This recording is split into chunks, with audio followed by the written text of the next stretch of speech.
Monsieur le Président de l'Assemblée générale, Mesdames et Messieurs les chefs d'État et de gouvernement, Monsieur le Secrétaire général de l'Organisation des Nations unies, Mesdames et Messieurs, je voudrais avant tout propos vous adresser les salutations fraternelles du peuple africain du Mali et celles du président de la transition, chef de l'État, Son Excellence le colonel Assimi Goïta. Je voudrais également, en leur nom et à mon nom propre, vous adresser, Monsieur le Président, les chaleureuses félicitations de la délégation du Mali pour votre brillante élection à la présidence de cette 76e session de l'Assemblée générale. Je félicite également votre prédécesseur, Son Excellence M. Volkan Bozkır, de la République de Turquie, pour la manière remarquable avec laquelle il a dirigé les travaux de la 75e session de l'Assemblée générale. Qu'il me soit permis également de réitérer à notre secrétaire général, M. Antonio Guterres, notre haute appréciation des efforts louables qu'il continue de déployer pour la réalisation des nobles objectifs de notre organisation commune. Monsieur le Président, la 76e session ordinaire de l'Assemblée générale s'ouvre fort opportunément sur le thème de l'espoir.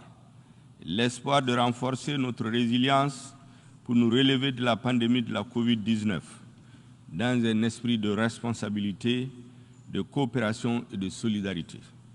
L'espoir d'un monde plus sûr, d'un monde de sécurité humaine.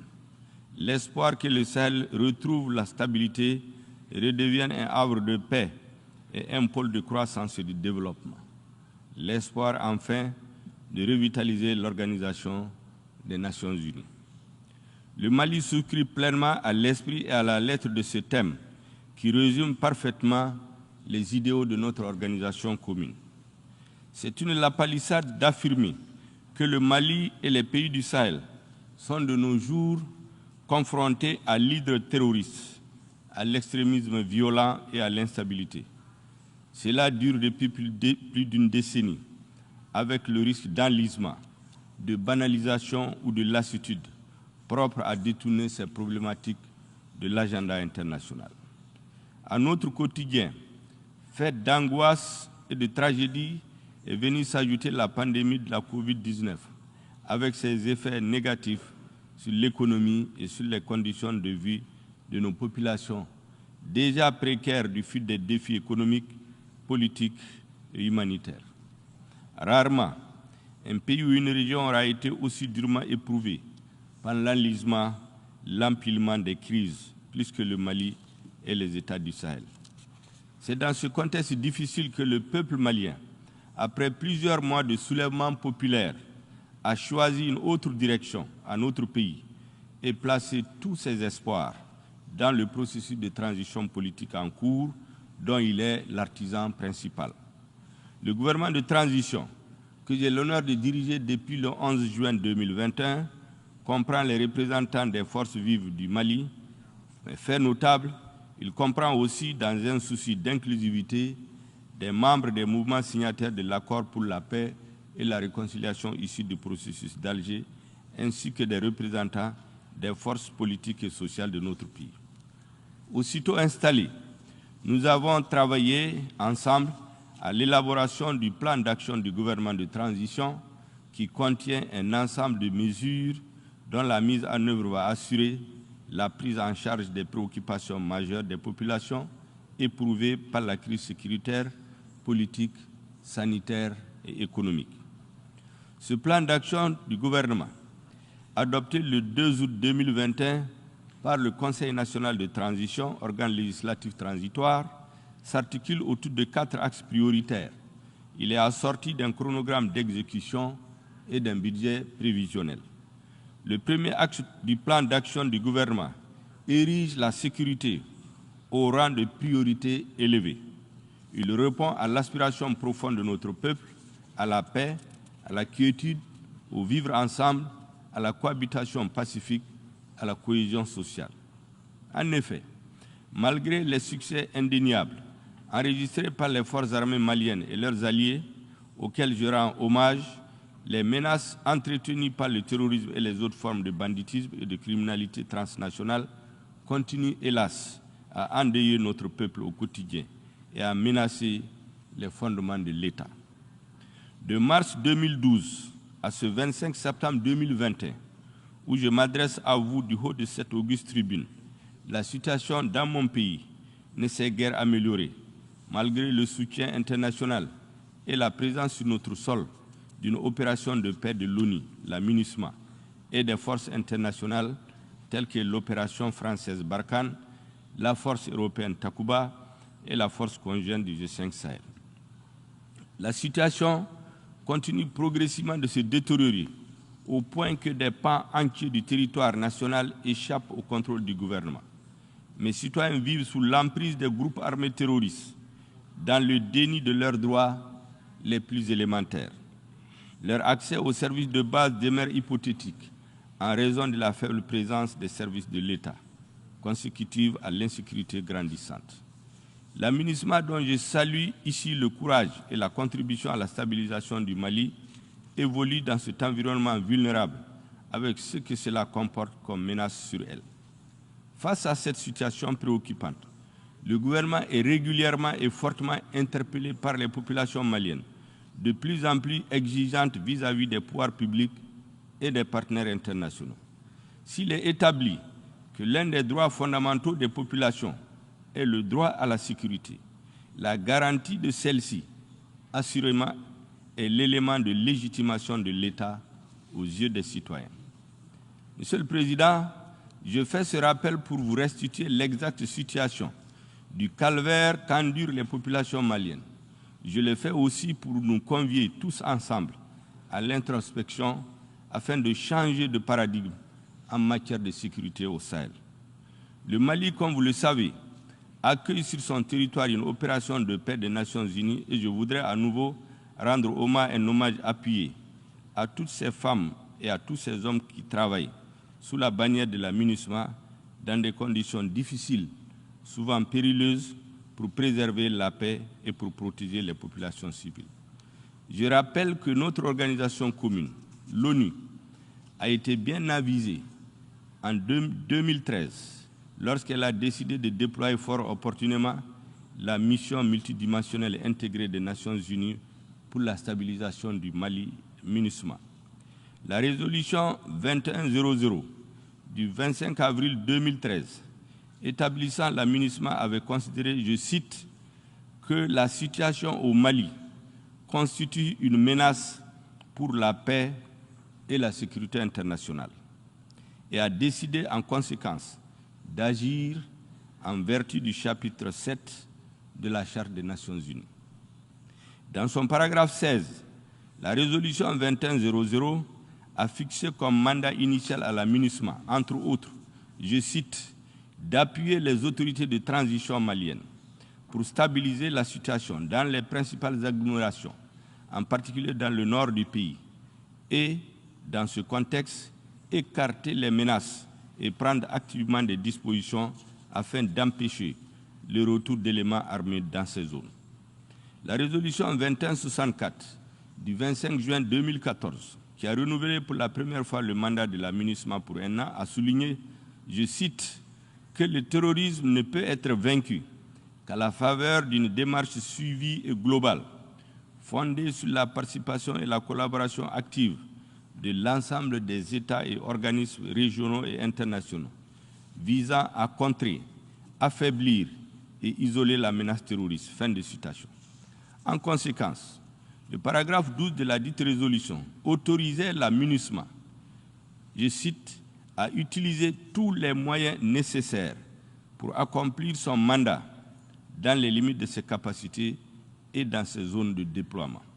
Elle lui enjoint en particulier, au titre du paragraphe 13, je cite, d'étendre sa présence, notamment grâce à des patrouilles de longue portée, dans les limites de ses capacités, dans le nord du pays, au-delà des principales agglomérations et en particulier dans les zones où les civils sont en danger. Monsieur le Président, 8 ans après le déploiement de la MINUSMA, les extraits ci-dessus de la résolution 2100 de 2013 et la résolution 2164 de 2014 sont d'une évidente et brûlante actualité.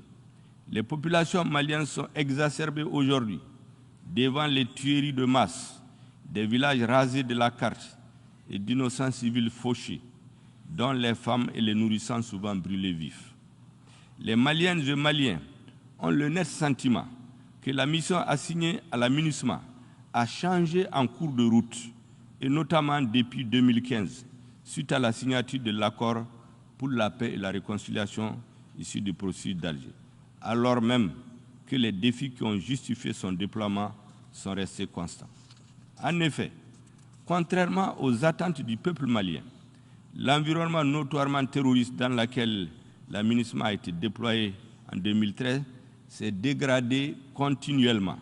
Au fil du temps, il s'est même métastasé, car les groupes armés terroristes qui ont envahi près de 2 tiers de notre territoire en 2012 ont été dispersés sans jamais être anéantis.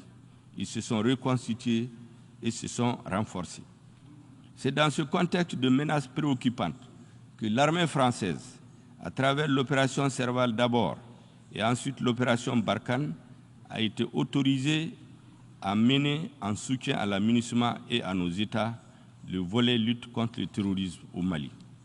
C'est également dans ce contexte, Monsieur le Président, que l'opération française Barkhane annonce subitement son retrait en vue, dit-on, d'une transformation en coalition internationale dont tous les contours ne sont pas encore connus, en tout cas pas de mon pays, pas de notre peuple.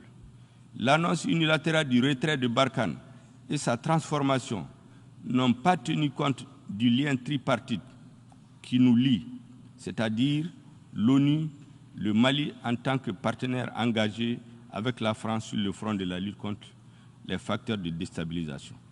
Le Mali regrette que le principe de consultation et de concertation, qui doit être la règle entre partenaires privilégiés, n'ait pas été observé en amont de la décision du gouvernement français. Aussi, la nouvelle situation née de la fin de Barkhane, plaçant le Mali devant le fait accompli et l'exposant à une espèce d'abandon en plein vol, nous conduit à explorer les voies et moyens pour mieux assurer la sécurité de manière autonome avec d'autres partenaires, de manière à combler le vide que ne manquera pas de créer la fermeture de certaines emprises de Barkhane dans le nord du Mali. Cette situation doit également inciter les Nations Unies à avoir désormais une posture plus offensive sur le terrain. Monsieur le Président, il n'existe pas de sentiment anti-MINUSMA au Mali, pas plus qu'il n'existe de sentiment anti-français dans notre pays. Non, je le dis sans embâche, notre peuple n'a jamais été un peuple ingrat. Au sommet de l'État et au sein des populations, il existe un désir de paix et une soif de sécurité qui font écho à l'exigence d'efficacité des instruments et des mécanismes politiques et militaires mis en place et qui font paradoxalement du Mali un pays surmilitarisé mais très vulnérable face au terrorisme, devenu un facteur de désintégration de nos États, de nos sociétés et de déstabilisation des fondements de nos pays. Que devrions-nous faire face à un tel paradoxe? Que faut-il faire pour répondre à l'angoisse, à l'exaspération et à la colère des populations maliennes? Que faut-il faire pour répondre au sentiment d'insatisfaction à la fois des Maliens et des partenaires du Mali? Je pense humblement, Monsieur le Président, que face à ces interrogations, nous devons avoir le courage et la lucidité d'interroger les instruments et les mécanismes évoqués plus haut. Nous devrions aussi et surtout remettre sur la table la demande d'un mandat plus robuste et d'un changement de posture de la MINUSMA, régulièrement fait par le gouvernement au Conseil de sécurité de l'ONU. Ceci permettra d'adapter le mandat de la MINUSMA, de lui donner les moyens de s'acquitter convenablement de son mandat et de répondre à l'aspiration du peuple malien, aspiration sans laquelle ni la mission de l'ONU, ni les autres partenaires militaires internationaux et régionaux présents sur notre sol n'auront la crédibilité aux yeux de mes concitoyens. En termes clairs, Les Nations Unies doivent aider le Mali à lutter efficacement contre la criminalité transfrontalière organisée afin d'asseoir les conditions véritables de sa stabilisation, gage de la réussite des actions de soutien politique, humanitaire, de développement et de protection des droits de l'homme. S'il est établi que la situation au Mali constitue une menace pour la paix et la sécurité internationale, il nous revient donc de trouver les voies et moyens idoines pour continuer à y faire face de manière holistique, solidaire et déterminée jusqu'à l'éradication de la dite menace.